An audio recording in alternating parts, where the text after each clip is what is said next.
सतरे खाल की अपार सिंधु पे सलात रहने वाले धन धन सतगुरु सत कबीर भक्त की पीड़ मिटाने वाले भक्त की पीड़ मिटाने वाले भक्त की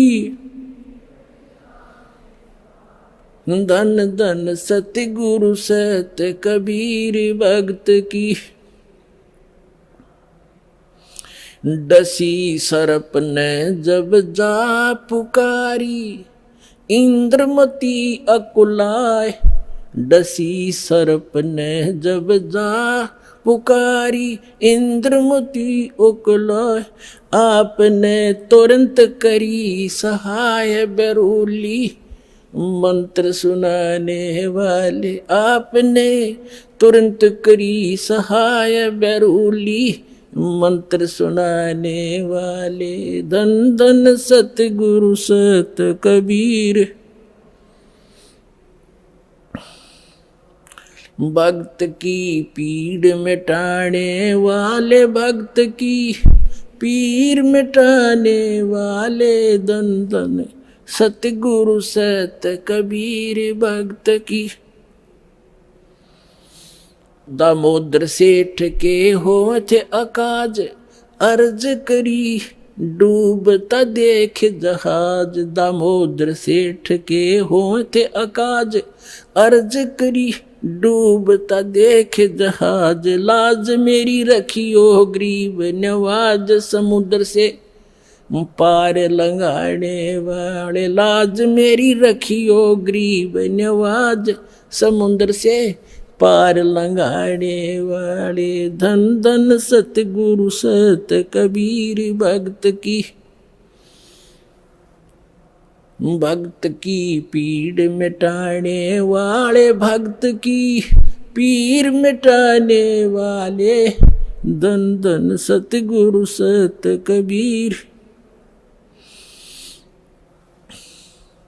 कह कर जोर दीन धर्मदास दरस दे पूर्ण करियो आस कह कर जोड़ दीन धर्मदास दरस दे पूर्ण करियो आस मेटियो जन्म मरण की तरास वो सत्य पद प्राप्त कराने वाले मेटियो जन्म मरण की तरास वो सत्य पद प्राप्त कराने वाले धन धन सतगुरु सत कबीर भक्त की पीड़ मिटाने वाले भक्त की पीड़ मिटाने वाले भक्त की पीड़ मिटाने वाले धन धन सतगुरु सत कबीर भक्त की भक्त की पीड़ मिटाने वाले भक्त की पीड़ मिटाने वाले धन धन सतगुरु कबीर भक्त की कह कर जोड़ दीन धर्मदास दरस दे पूर्ण करियो आस कह कर जोड़ दीन धर्मदास दरस दे पूर्ण करियो आस मेटियो हो जन्म मरण की तरास सत्य पद प्राप्त कराने वाले धन धन सतगुरु सत कबीर भक्त की पीड़ मिटाने वाले डसी सर्प ने जब जाए पुकारी इंद्रमती अकुलाए आपने तुरंत करी सहाय बिरहुली मंत्र सुनाने वाले परमात्मा ने लीला की रानी ने पूछा महाराज ये कौन सा मंत्र था परमात्मा ने कहा बेटा बिरहुली मंत्र है बिरहुली मंत्र क्या कि राम नाम जप बिरहुली है गुरु की शरण में रह बिरहुली वो तो एक बहाना बनाया था कि इस बालक को बढ़ा दूं लेकिन वो तो समझ सकती है मंत्र की क्या आवश्यकता उसको अब रानी की खुशी का ठिकाना नहीं रहा और राजा का भी दचगी गारडू भी फेल वैद भी फेल इतना जरूर मान लिया संत ठीक है लेकिन राजा की बुद्धि सातवें आसमान पर होती है पुण्यकर्मी प्राणी होते हुए भी वो दुर्भागी होता है जो भक्ति नहीं करता। और रानी होते हुए या राजा होते हुए जो भक्ति करते हैं, सत साधना करते हैं, चाहे कैसे भी कर रहा है, परमात्मा कहते हैं चाहे कोई भक्ति करे कपट की और उसको भी अपनाऊं और श्याम दाम दंड भेद से ती फिर सीधा मार्ग लाऊं। अब देखो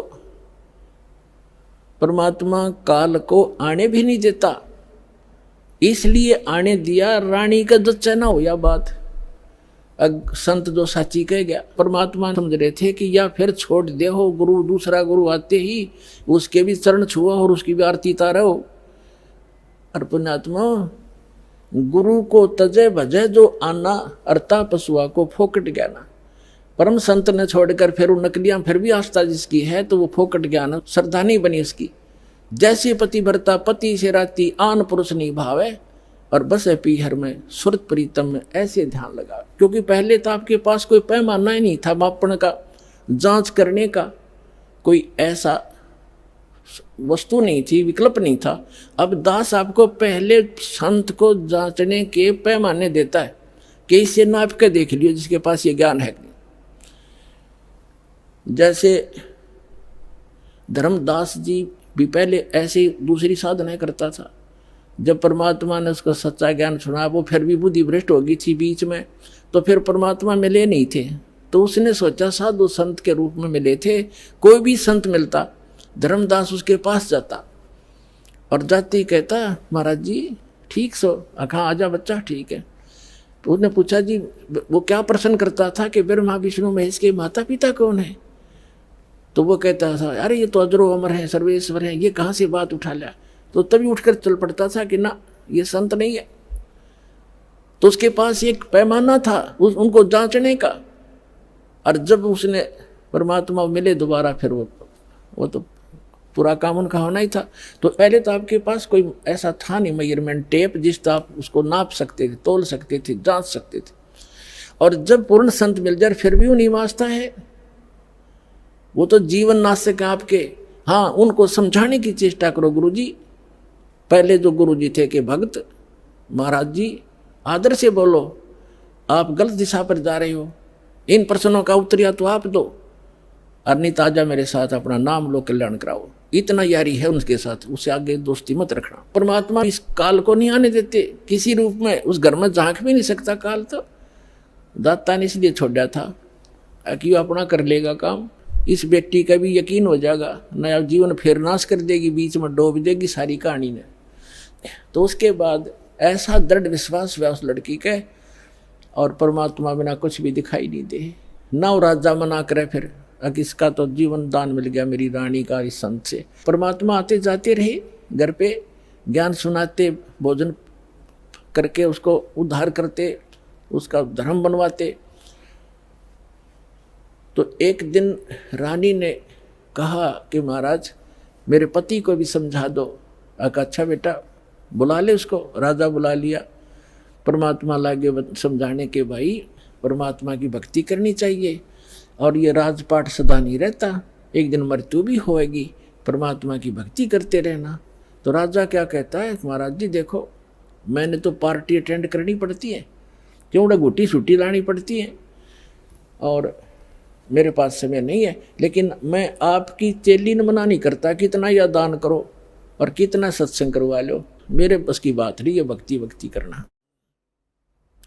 परमात्मा ने समझा देखो राज भी करो भक्ति भी करो। भक्ति में क्या लगता है, आप पार्टियों में जाते हो शराब मत पियो, वैसे तो साधु संत हो जाएंगे, पार्टी सुहावें को नहीं आपने, फिर भी किसी कारणवश जाना पड़ जाता है तो वहाँ काजू खाओ, किशमिश खा लो, वही बादाम खा लो और सेब संतरे खा लो, ये शराब डंगा क्यों पियो। तो बहुत समझा अग्नि महाराज जी मेरे बस की बात भी, फिर देखूंगा।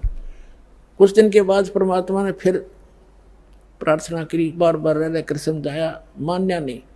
लास्ट में ये कह दिया कि महाराज जी देख मुझे ना कहा करो आप, और आपकी चेली ने मैं मना नहीं करता, तो सारे खजाने लुटा दे और मैं कति बाधक नहीं बनता इसके बीच, मेरे बस की बात नहीं। तो परमात्मा कहते कबीर पिछले पाप से हरि चर्चा ना सुहावे और कह ऊँगे कह उठ चले ना और बात चलावे। तुलसी पिछले पाप ते हरि चर्चा ना भावे, जैसे जबर के बेग ते भाई भूख पैदा हो जा। तो जिसके पाप गणे बढ़ जाते हैं उन राम नाम की वो मनुखा दाख भी कड़वी लगती है। जैसे जबरग्रस्त रोगी को मनुखा दाख, सेब, संतरे, रोटी भी कड़वी लगती है, वो मीठी वस्तु भी उसको कड़वी महसूस होती है। बुखार ने उसके शरीर की व्यवस्था इतनी बिगाड़ दी। इसी प्रकार पाप कर्मों से ग्रस्त प्राणी इस परमात्मा की मनुखा दाख सेब को खा नहीं सकता।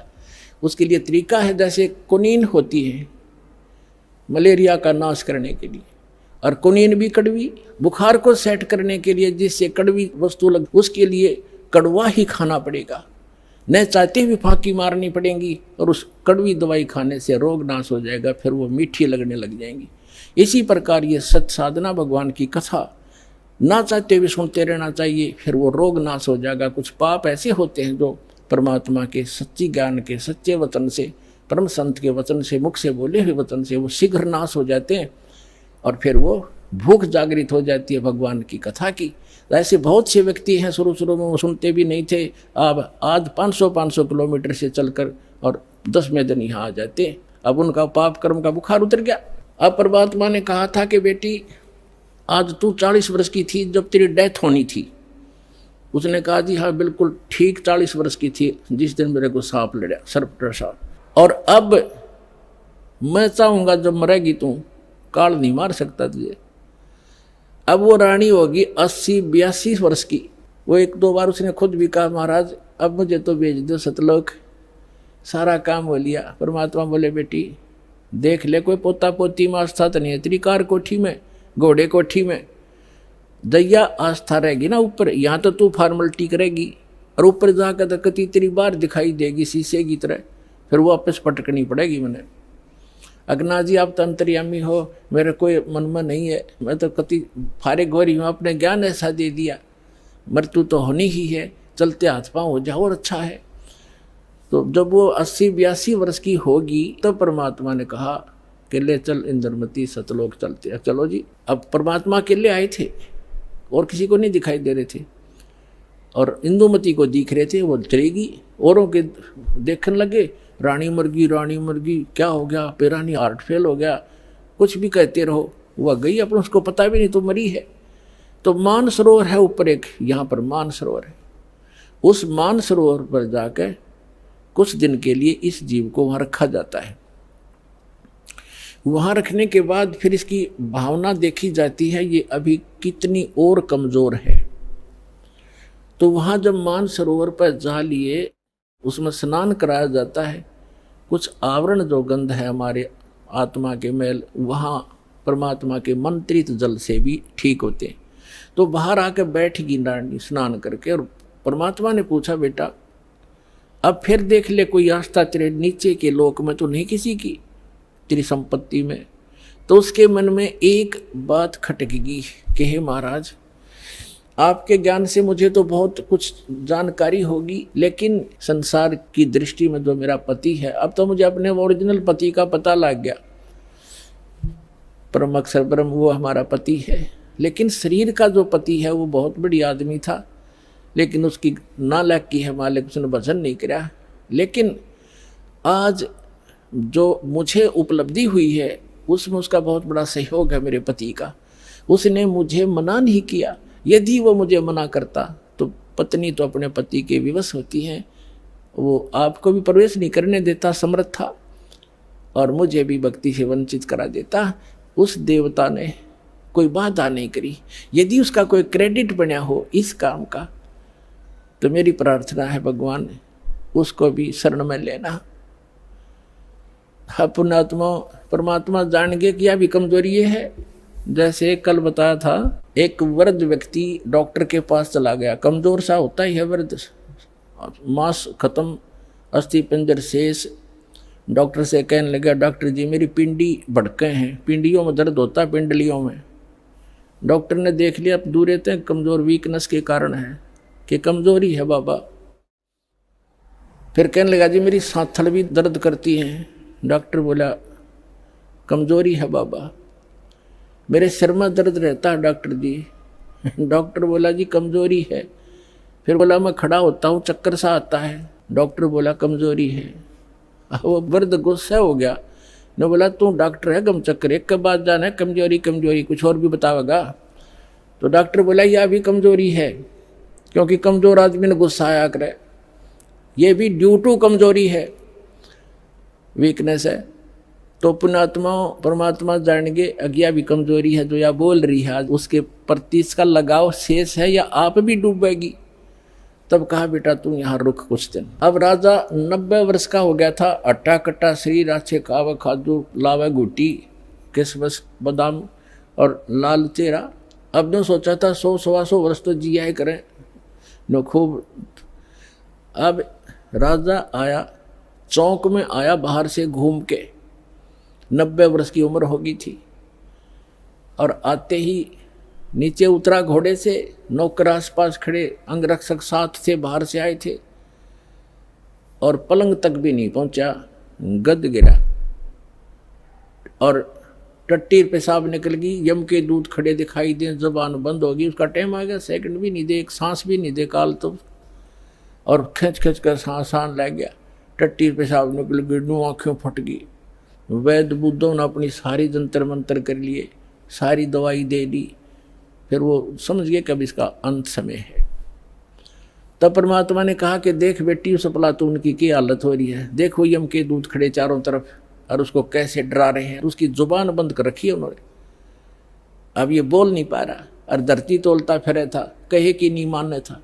तब रानी बोली देख लो जी मैं क्या बताऊं आपने, उसने मेरी मदद बहुत कर रखी है। परमात्मा समझ गए कहाँ या के कहना चाहे है, तो कहने लगा बेटी मैं जाता हूँ। तो परमात्मा आकर प्रकट हो गए वहाँ उनके चौक में।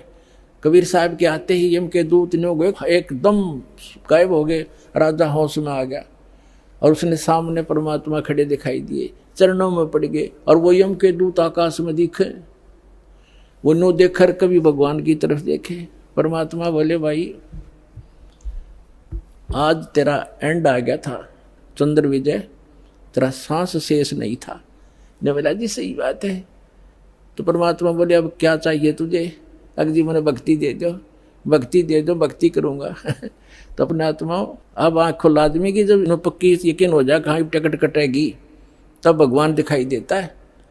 कहते हैं दुख में सुमन सब करे, सुख में करे ना कोई, और जय सुख में सुमन कर ले दुख क्यों होए। तो परमात्मा बोले 2 साल दूंगा तेरे को, और 2 वर्ष में जो भक्ति कर लेगा तो ठीक से, ना तो फिर तेरी बिरान मिट्टी हो जाएगी। दे के बच्चों ने राजपाठ और बैठ गया माला लेके। 2 साल के अंदर सारी कसर काट ली। कहते हैं जीवन तय थोड़ा ही बला जब सत सुमरण हो, और लाख वर्ष का जीवना लिख रहनी को। तो इस प्रकार उन दोनों प्राणियों का मोक्ष किया उस कबीर भगवान ने। बोलो सतगुरुदेव की।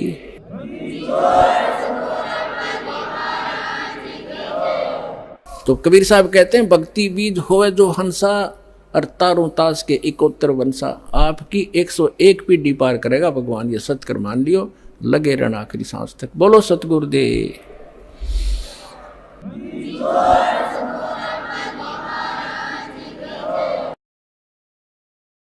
परम पिता परमात्मा पूर्ण ब्रह्म सर्वश्रेष्ठी रचनहार कबीर परमेश्वर, कबीर देव, ये हम सब आत्माओं के जनक हैं, हमारे पिता हैं। ये परमात्मा हमारे लिए भटक रहे हैं क्योंकि हमने गलती की थी। उस गलती के कारण हम ऐसे स्थान पर आ गए, यहां से वापस जाना हमारे बस से बाहर की बात है। यहां से बाहर समर्थ ही निकाल सकते हैं, समर्थ केवल परमात्मा ही है। परमेश्वर कबीर देव हैं, ये समर्थ हैं, बाकी सभी जीव संज्ञा में। उस समर्थ के सहारे ही हम वापस जा सकते हैं। उस समर्थ ने आकर के हमें यहां से वापस जाने की विधि बताने की चेष्टा की, लेकिन हम बालकपन में, अनजानपने में और काल के संतों पंथों महंतों द्वारा भ्रमित हो जाने के कारण हम परमात्मा को पहचान नहीं पाते। और उस परमात्मा को ना पहचान कर हम उसकी उंगली नहीं पकड़ते, हम काल के जाल में रह जाते हैं। वो परमात्मा यहाँ चारों युगों में आते हैं और प्रत्येक युग में वो ऐसी लीला करते हैं और उन लीलाओं की जानकारी जो भगवान किया करता है हमारे सदग्रंथ पवित्र वेद बताते हैं। और अन्य जो ग्रंथ बने हैं जैसे पवित्र 18 पुराण, ये अनुभव है उन ऋषि महर्षियों का जिनको परमात्मा प्राप्ति हुई नहीं। और जैसे संतों की वाणी है जिनमें कौन कौन से संत हैं जिनको परमात्मा प्राप्ति हुई है और उनके विषय में दास को जानकारी है। आदरणीय धर्मदास साहिब जी, आदरणीय मलुकदास साहिब जी, आदरणीय नानक साहिब जी, आदरणीय दादू दास साहिब जी, आदरणीय गरीबदास साहिब जी, गांव छुनानी, जिला ददर, हरियाणा प्रांत वाले, आदरणीय गीसा दास साहिब जी, गांव खेखड़ा, जिला मेरठ, उत्तर प्रदेश, भारत वाले। इन महापुरुषों के जो अमृत वचन हैं ये परमात्मा प्राप्त हंस हैं, परम हंस हैं। इनके जो वचन हैं और जो वेदों के कथन हैं और जो श्रीमद् भगवत गीता का जो वर्णन है, इन सब का एक मेल है। क्योंकि पवित्र श्रीमद् भगवत गीता पवित्र चारों वेदों का ही सारांश है। और पवित्र कुरान शरीफ, पवित्र बाइबल, ये इन कुछ अंश इनका गीता, वेदों और महापुरुषों की वाणी से मिलता है, शेष नहीं मिलता। उसका कारण क्या है कि जैसे पवित्र बाइबल के अंदर उत्पत्ति ग्रंथ है, उत्पत्ति ग्रंथ का जहां तक 6 दिन में सृष्टि रचकर 7वें दिन तख्त पर जा विराजे परमात्मा पूर्ण ब्रह्म, जहां तक वो ज्ञान है वो बिल्कुल सत्य है, वेदों और गीता और उनसे मिलता है, महापुरुषों की वाणी से। उसके बाद परमात्मा पूर्ण ब्रह्म तो अपने निज स्थान पर विराजमान हुए। उसके बाद यहाँ की बागडोर काल ने संभाल ली, ब्रह्म ने। आगे का शेष वर्णन वही पुराणों के सत्र का है पवित्र बाइबल में। ऐसे ही कुरान शरीफ में कुछ आयतों के कुछ अंश पवित्र वेदों से, पवित्र महापुरुषों की वाणी से मिलते हैं और शेष वही पुराणों सत्र का उसमें ज्ञान है। तो ये सभी सदग्रंथ आदरणीय हैं, लेकिन परमात्मा पाने की विधि जब तक हमें नहीं मिलेगी तो हम मोक्ष प्राप्ति नहीं कर सकते।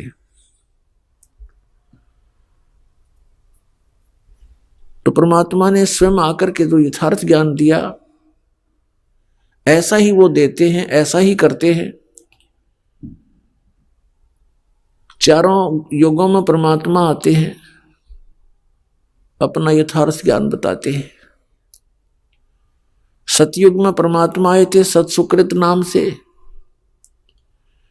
और ऐसे जो प्रत्येक युग में वो लीला किया करते हैं, ऐसी लीला की थी।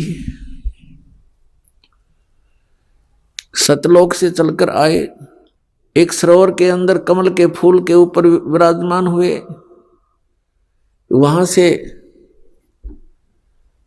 एक निसंतान दंपत्ति उनको उठा ले गए। परमात्मा ने आहार नहीं किया। कुंवारी गाय का दूध परमात्मा की कृपा से ही गाय ने दूध दिया, बछिया ने वो दूध पान किया। तो प्रत्येक युग में परमेश्वर कबीर जी ऐसी ही लीला करते हैं। और वो सतलोक से चलकर आते हैं, शिशु रूप धारण करते हैं, जल के ऊपर विराजमान होते हैं, जिस कारण से इस परम अक्षर ब्रह्म को, सत्य पुरुष को, कबीर देव जी को नारायण भी कहा जाता है। उस पूर्ण परमात्मा की उपमा के आधार से यहाँ के अन्य भगवानों को भी नारायण कहने लगे। जैसे भगवान विष्णु जी शेष नाग की सैया पर विराजमान होते हैं, जिस कारण से कहते हैं ये नारायण कहलाते हैं। पुण्यात्माओं, गृह मंत्री तो भारत सरकार का भी होता है और गृह मंत्री एक प्रांत सरकार का भी होता है। इसमें दिन रात का अंतर होता है। ऐसे ही इसको समझ लेना। पुण्यात्माओं, परमात्मा चारों युगों में आते हैं। सतयुग में सत्सुकृत नाम से आए थे और त्रेता में मुनिंदर नाम से, द्वापर में करुणा में नाम से, और कलयुग में वो अपने ओरिजिनल नाम से, कबीर नाम से, कबीर देव नाम से प्रकट हुए। पुण्यात्माओं, ये कबीर नाम इतना पवित्र है, इसको स्वाभाविक भी अगर आपकी जुबान से उच्चारण हो जाए तो भी पुण्य आता है। ये इतना पवित्र नाम है। और कुरान शरीफ में तो यहाँ तक लिखा है कि ये एक कलमा है उनका, अल्लाहु अकबर, अल्लाह कबीर। कहते हैं ये मंत्र जो है, कलमा माने मंत्र है, ये ऐसा मंत्र है आसमान के सभी दरवाजों को खोल देता है। अब कहने का भाव ये है कि इन महापुरुषों को जो ज्ञान हुआ हजरत मोहम्मद जी को, वो अधूरा ज्ञान था। अधूरे का मतलब है जैसे कुरान शरीफ सूरत फुरकानी 25 और आयत नंबर 52 से 59 तक कुरान शरीफ के ज्ञान देने वाले अल्लाह ने अपने द्वारा भेजे गए उस पैगंबर नबी को, यानी हजरत मोहम्मद जी को संदेश दिया है।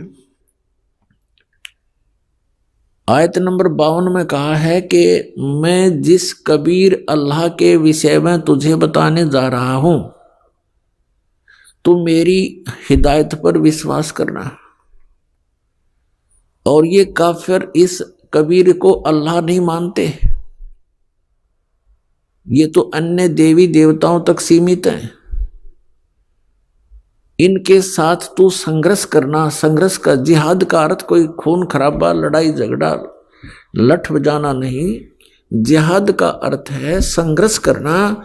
इनकी बातों में मत आना, मेरे द्वारा दिए गए ज्ञान पर दृढ़ रहना। इतनी सी बात है। तो क्या बताया कि मैं जिस कबीर के बारे में जिक्र कर रहा हूं, ये सुप्रीम पावर है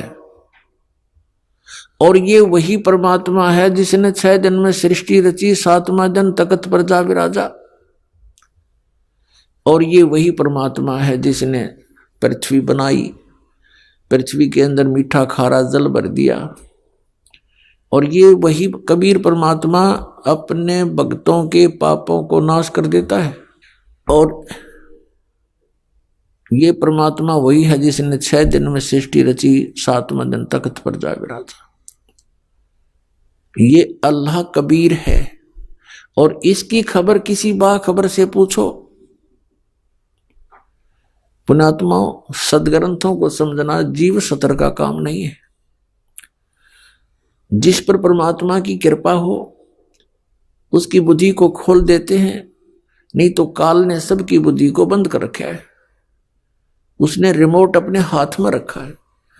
और जब परमात्मा परमेश्वर कबीर जी की कृपा होती है जिस प्राणी के ऊपर, वही फिर इन गुड़ रहस्यों को समझ और समझा सकता है। इस दास पर दया करी परमात्मा ने। आप पुण्यात्माओं के लिए कि इन सदग्रंथों में दबे खजाने को खोलने की वो की मुझे दे दी, वो चाबी दे दी, ताकि मैं आपके रूबरू खजाना कर सकूं। इसमें स्पष्ट किया हुआ है कि पूरा मुसलमान समाज ये कहता है कि जो कुरान शरीफ का ज्ञान दिया वो हमारा भगवान है, अल्लाह है, खुदा है। और वो इसी को बड़ा अल्लाह कहते हैं कि सबसे बड़ा यही है। अब कुरान शरीफ के ज्ञान देने वाला तो स्पष्ट कर रहा है कुरान शरीफ में सूरत फुरकानी 25 आयत नंबर 59 में कहता है कि वो परमात्मा जिसने 6 दिन में सृष्टि रची 7वां दिन तख्त पर जा विराजा, वो परमात्मा है कबीर। और उसकी खबर किसी बा खबर से पूछो। इससे सिद्ध हो गया कि कुरान शरीफ के ज्ञान देने वाला अल्लाह से भिन्न है वो सुप्रीम पावर। तो इस दृष्टिकोण से दास कहता है कि हजरत मोहम्मद को जो ज्ञान प्राप्त हुआ वो कंप्लीट नहीं है। इसी प्रकार श्रीमद् भगवत गीता अध्याय नंबर 4 के श्लोक नंबर 34 में गीता ज्ञान दाता ये वही ब्रह्म है जो कुरान शरीफ का ज्ञान हजरत मोहम्मद को दे रहा है। यहाँ गीता का ज्ञान श्री अर्जुन जी को दे रहा है श्री कृष्ण में प्रवेश करके। इसमें भी कहा चौथे अध्याय के 34वें श्लोक में गीता जी में कि उस तत्व ज्ञान को जो परमात्मा ने स्वयं आकर के कहा सुनाया है वो तत्व ज्ञान है। उस तत्व ज्ञान को किसी तत्वदर्शी संतों के पास जाकर पूछो, मैं नहीं जानता। और उनको दंडोत प्रणाम करने से तत्वदर्शी संत तुझे उस परमात्म तत्व का ज्ञान कराएंगे। अपने विषय में कहता है दूसरे अध्याय के 12वें श्लोक में गीता ज्ञान दाता, चौथे अध्याय के 5 और 9 श्लोक में और 10वें अध्याय के दूसरे श्लोक में अर्जुन तेरे और मेरे बहुत जन्म हो चुके, तू नहीं जानता मैं जानता हूं। इसे सिद्ध हो गया कि गीता ज्ञान दाता नाशवान है, ये कंप्लीट गॉड नहीं है। ये स्वयं कह रहा 18वें अध्याय के 62वें श्लोक में कि तू सर्वभाव से उस परमेश्वर की शरण में जा, उसकी कृपा से ही तू परम शांति को और सनातन परम धाम को प्राप्त होगा। तो इति सिद्धम के गीता ज्ञान दाता से अन्य कोई और सुप्रीम पावर है। इति सिद्धम कि कुरान शरीफ के ज्ञान दाता से भी अन्य कोई सुप्रीम पावर है, वो कबीर है, वो कबीर है। ये कहां से प्रमाण है? पवित्र 4 वेदों में और पवित्र उन महापुरुषों की वाणी में जिन्होंने परमात्मा को पाया है, जिनके नाम अभी आपको गिनाए थे। तो ये परमात्मा चारों युगों में आते हैं, स्वयं यहां चलकर आते हैं, अपनी जानकारी यथार्थ रूप में वो स्वयं ही देते हैं, अपने द्वारा रची हुई सृष्टि का ज्ञान वो स्वयं ही देते हैं। कलयुग में परमात्मा कबीर नाम से आए। ये परमात्मा कहते हैं मैं रोवत हूं सृष्टि को, सृष्टि रोवे मोहे। और कह कबीर हमारे वियोग को समझ नहीं सकता कोई। मैं रोवत हूं सृष्टि को। परमात्मा कहते हैं कि मैं अपने बच्चों को रो रहा हूं, इनके लिए भटक रहा हूं कि किसी प्रकार इनकी आंखें खुल जाएं, इनको ये शुद्धि आवे, ध्यान आवे कि तुम कहां पड़े हो इस गंदे लोक में। सारा जीवन बर्बाद कर देते हो, माया जोड़ जोड़ के कोई ठीक बंगले बना बना में अनमोल मनुष्य जीवन बर्बाद कर देते हो। 1 मिनट में मृत्यु हो जाती है, मकान पूरा हुआ नहीं मृत्यु हो जाती है। तो शर्मा मारेंगे उस मकान का जिसका हमें ये भरोसा नहीं कि कल क्या हो जाए जीव के संग में। और जो मूल कार्य था जीवन का, इस मनुष्य जीवन का, वो हमसे भुला दिया। एक फिर ऐसा माहौल बना दिया काल भगवान ने। आप देखते हो कहीं पर कोई ताश खेल कर अपना जीवन नाश कर रहा है, इतने अनमोल जीवन को, इतने अनमोल जीवन को, और भांग के बाड़े खो रहे हैं बगैर ज्ञान के। पुणात्माओं आप भी ऐसे ही थे, हम भी ऐसे ही थे। और जिस दिन से परमात्मा के ज्ञान की रोशनी हुई है उस दिन से वो दिन याद है जिस दिन से ये संदेश मिला था भगवान का, ये मार्ग हमें प्राप्त हुआ। तो इस प्रकार इस ज्ञान को आप से प्रार्थना है जनसाधारण तक पहुंचाओ। अपने भाई बहन रिश्तेदार अड़ोसी पड़ोसी ग्वांडी सबसे प्यार से समझाने की चेष्टा करो। ये महाउपकार का कार्य है, महापरोपकार का कार्य है। अपने जीवन को हम नष्ट कर रहे हैं और हम भूल गए उस मार्ग को, भूल गए हम इस मनुष्य जीवन के मूल कार्य को। तो उसको बताने के लिए स्वयं परमेश्वर आते हैं। अब चारों युगों में परमात्मा आए, क्या बताते हैं? मैं रोवत हूं सृष्टि को और ये सृष्टि रोए मोहे। ये बूढ़ी आत्मा जब दुखी होती है, किसी का पुत्र मर जाता है, किसी की पुत्री विधवा हो जाती है, किसी का और ना जाने कितने प्रकार की आपदाएं शरीर पर आ जाती हैं, तो फिर ये भगवान की खोज करते हैं। और काल ने जगह जगह अपने दूत एजेंट बना दिए, बैठा दिए, जिनके पास कोई भक्ति नहीं, कोई पावर नहीं कि वो किसी संस्कार को बदल सके, कोई प्रारब्ध कर्म का नाश कर सके। तो उन संतों के पास भटक कर ये प्राणी आखिर में मृत्यु को प्राप्त हो जाता है, क्योंकि उनके पास वो मंत्र नहीं है, उनके पास उस परमात्मा की पावर नहीं है जो हमारे प्रारब्ध में आए हुए संकटों का नाश कर सके। इसलिए इन्होंने अपना अज्ञान विधान बना दिया कि परमात्मा पाप नाश नहीं कर सकता, क्योंकि इनके द्वारा की गई उपासना से वो लाभ मिला नहीं। जिस कारण से इन्होंने अपने अज्ञान सोच शास्त्र विरुद्ध ज्ञान से भर दिए, अन्य अपने उपनिषद बनाकर अपने सोच की, अपने अनुभव की पुस्तकें बनाकर समाज में फीड कर दी और कह दिया कि वेदों और गीता और पुराणों के आधार से हमने इनको रचा है। बोली जनता ने उनको महाविद्वान मानकर संस्कृत के ज्ञाताओं को, और ये जान लिया कि इसमें जो लिखा वेदों वाला ही ज्ञान है। तो जिस कारण से हम जो थोड़ा बहुत विद्वान बनने की चेष्टा की तो उस अज्ञान को ठोक लिया। जो उन अज्ञानी ऋषि महर्षि मंडलेश्वरों का ज्ञान था, उनके द्वारा बनाए गए उपनिषद पढ़ते रहे, वेदों तक हमारी पहुंच हुई नहीं। और जब समाधान के लिए हम घर से निकले, क्योंकि जब प्राणी दुखी होता है, जब तक इसके पुण्य चलते हैं इसको कोई हानि नहीं होती। घर में भी सुख होता है, संतान भी ठीक होती है। तो ये सोचता है कि जो साधनाएं मैं प्रतिदिन करता हूं इससे मुझे लाभ हो रहा है। उनके करते करते फिर एकदम बिजली गिर जाती है, उसका कोई प्रोटेक्शन हो नहीं पाता। तो फिर ये सोचता है कि अब क्या करूं। फिर कोई बताता है कि वहां ऐसे ऐसे एक मंदिर में महात्मा रहता है, वहां जाइए। उस मंदिर के महात्मा के पास जाता है तो जैसा भी वो मंदिर का पुजारी बताता है, जंतर मंत्र वो भी करता है, उससे कोई लाभ नहीं होता। फिर आगे चलता है, कोई बताता है कि वहां गुफा में बैठा है एक महात्मा, तो वहां चला जाता है। कोई कहता है वहां जगन्नाथ जी के मंदिर में जाने से आपके सर्व पाप नाश हो जाएंगे, वहां भी जाता है।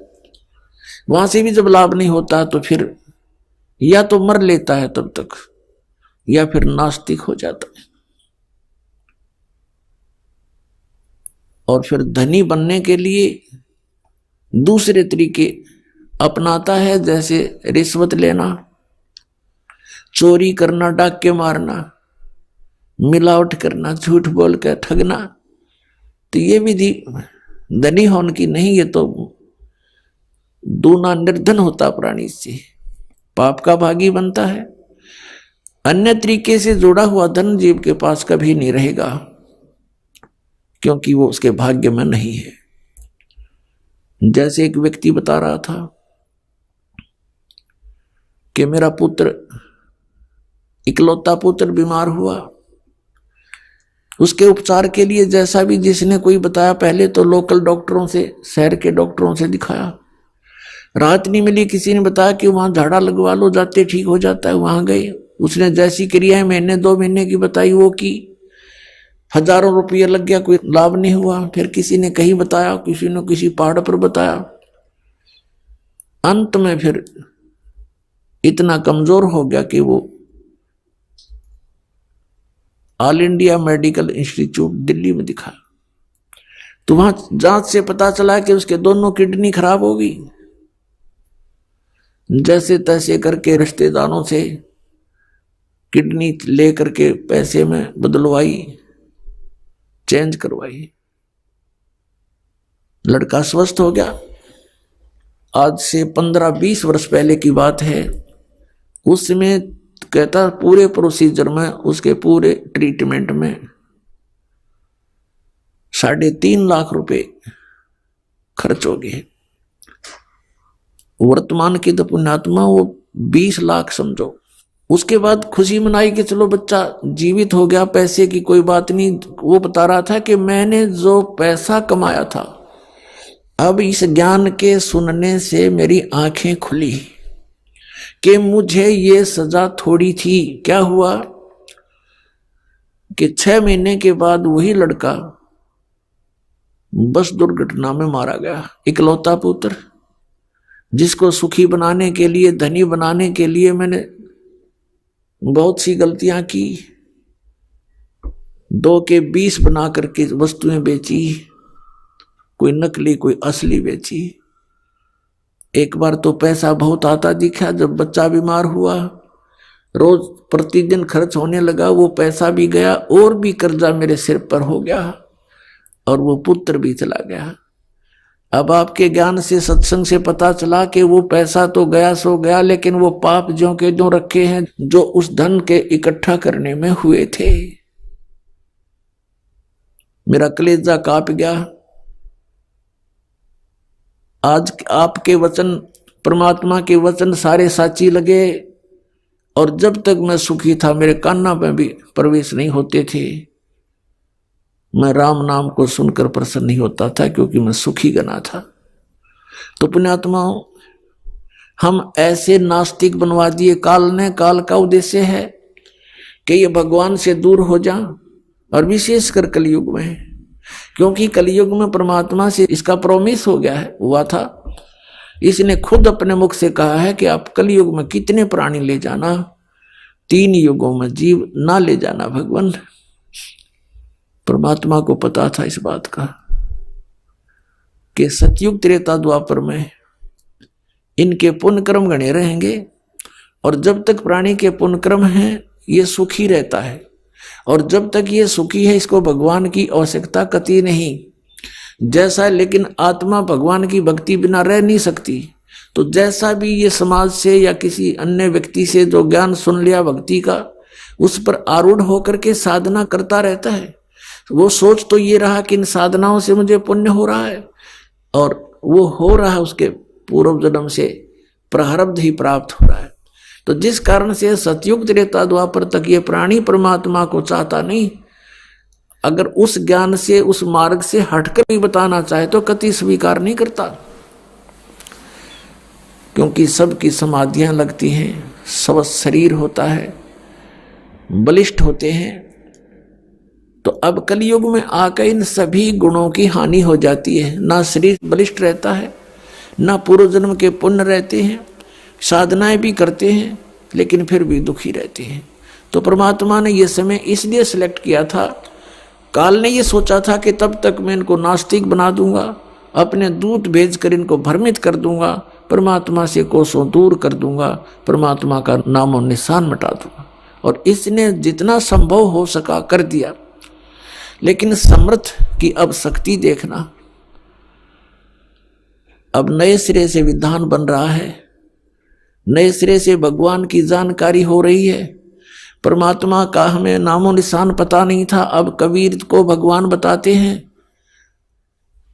तो अज्ञान आधार से ये मन स्वीकार करने को कतई तैयार नहीं होता, खड़े पैर गाड़ दे है अड़ियल घोड़े की तरह।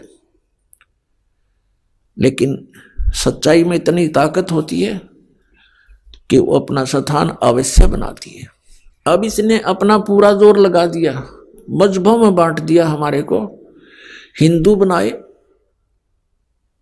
फिर ईसाई बनाए, मुसलमान बनाए, सिख बना दिए। अब इसके बाद भी इसका नहीं, इसकी सब्र नहीं हुआ, इसको संतुष्टि नहीं हुई, तृप्ति नहीं हुई, तो इसने फिर ये नकली पंथ चला दिए, राधा स्वामी, धन धन सतगुरु, जय गुरुदेव, और ये सच्चा सौदा, और ये दनोदाड़ा, ताराचंद वाला, ठाकुर सिंगाला, और निरंकारी सतपाल महाराज, और योत्रा, ये क्या नाम है, अमेरिका में रहता है वो, बाल योगेश्वर कहते हैं, या साराम सुधांशु, ये दूत बेच दिया अपने। इनको कख पता नहीं, भक्ति मार कर करोड़ों व्यक्तियों को बर्बाद कर दिया इन्होंने। इससे पहले महात्मा बुद्ध भेजा था इसने। अब महात्मा बुद्ध कौन था? ये स्वर्ग लोक से आया हुआ प्राणी था, पिछले पुण्यकर्मी प्राणी था, राजा का लड़का था। राज भी त्याग दिया क्योंकि वो सुख जो स्वर्ग में है यहाँ की किसी वस्तु में नहीं है, और जो सतलोक में है वो यहाँ के स्वर्ग में भी नहीं है।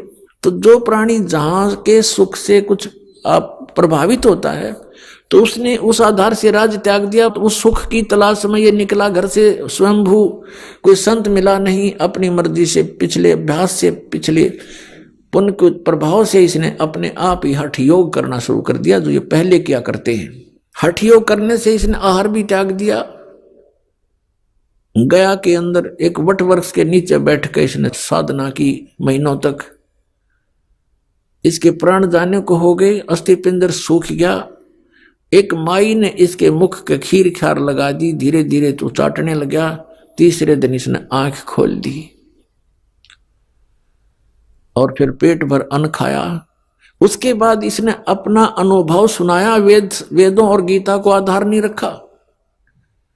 इसने बना दिया विधान के starvation could not lead to salvation, कि भूखा मरने से भगवान प्राप्ति नहीं हो सकती।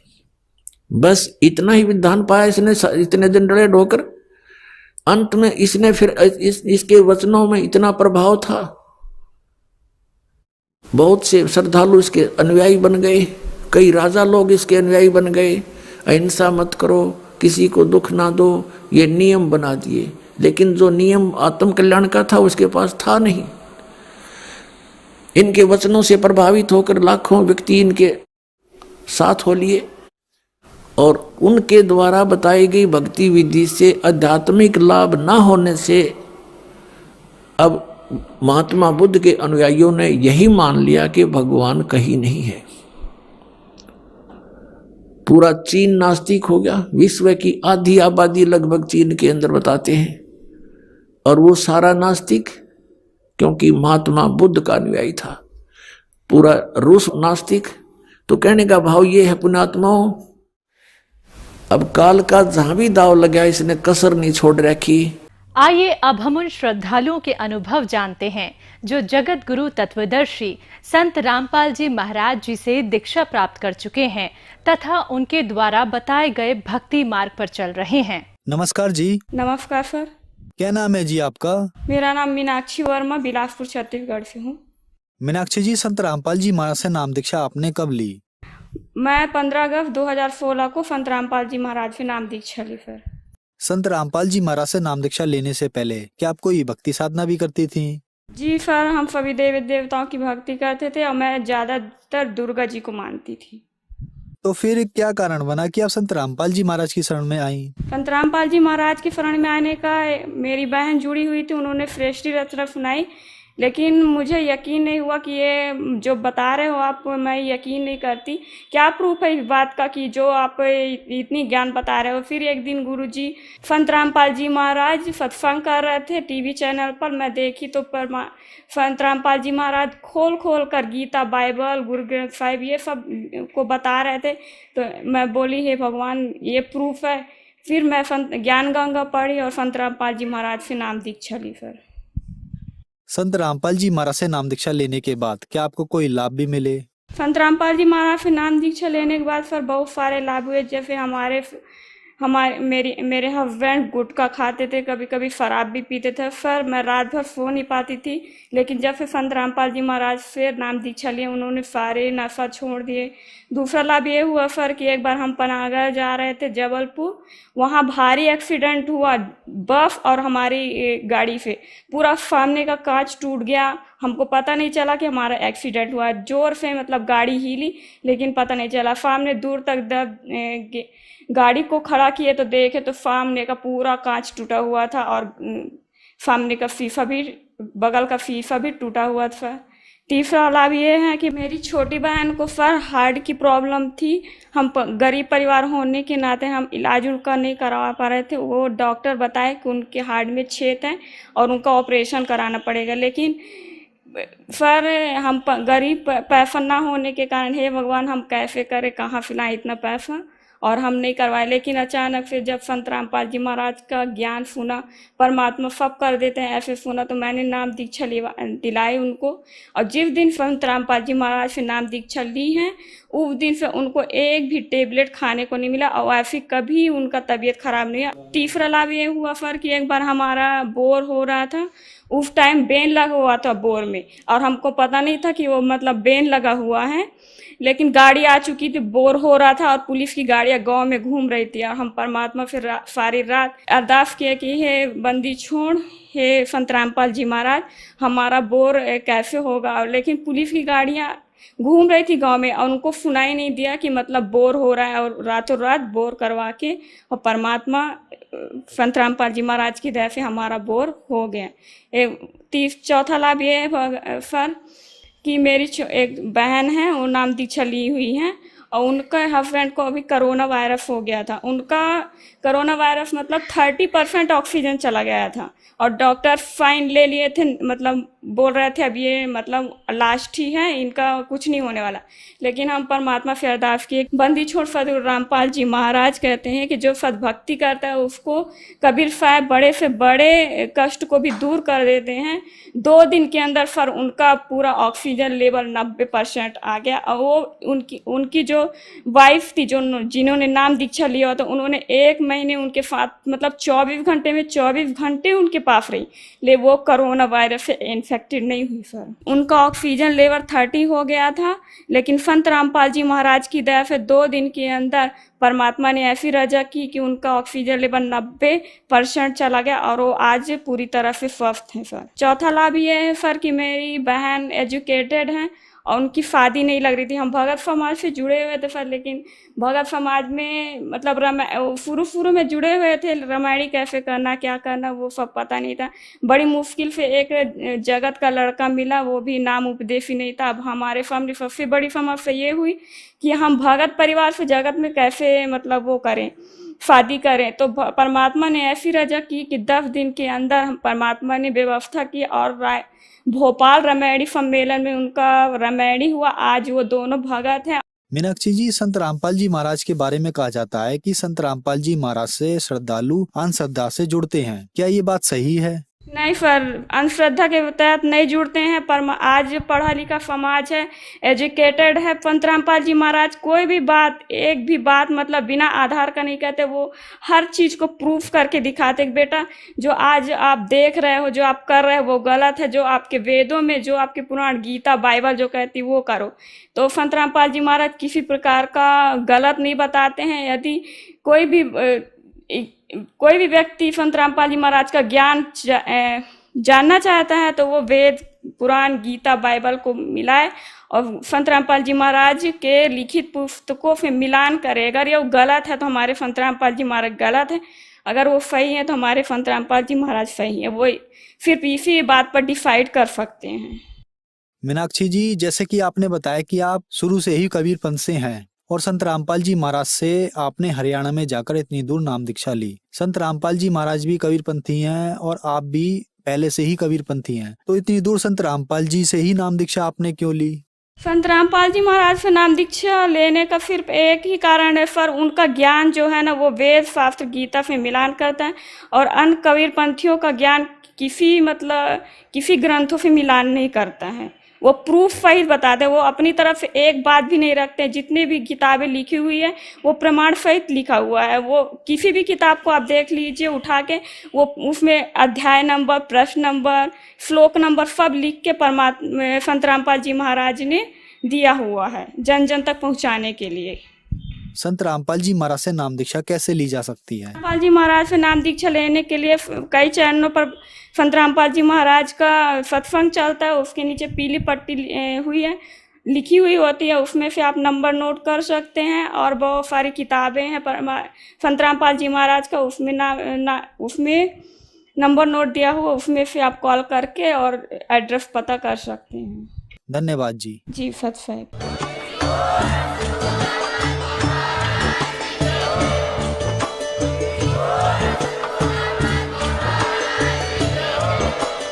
आप सुन रहे थे जगत गुरु तत्वदर्शी संत रामपाल जी महाराज जी के मंगल प्रवचन। अधिक जानकारी के लिए विजिट कीजिए हमारी वेबसाइट www.jagatgururampalji.org। संत रामपाल जी महाराज जी के शुभ आशीर्वाद से पूरे विश्व भर में 500 से भी ज्यादा नाम दीक्षा केंद्र हैं, जिन पर संत रामपाल जी महाराज जी द्वारा ऑनलाइन निशुल्क नाम दीक्षा दी जा रही है। अपने नजदीकी नाम दीक्षा केंद्र का पता करने के लिए संपर्क करें 8